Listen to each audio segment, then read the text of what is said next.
We now turn to developing news out of Hadley tonight. More than 150 neglected animals are safe after MSPCA law officers raided a property where those animals were living in dire conditions. Western Mass News reporter Madison Lazowski live from the Hadley Police Department after learning more about the situation. Madison, what do you have for us?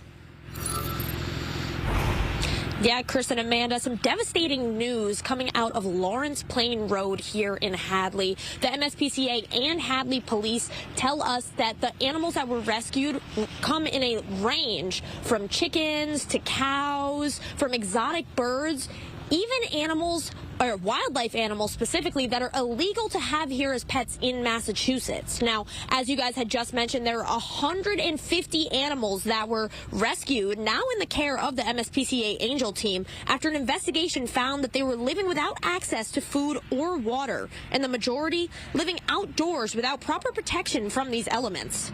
MSPCA Angel Law Enforcement Director Chris Schnidler said they attempt to work with the owner of the property to ensure the animals were getting the care they needed.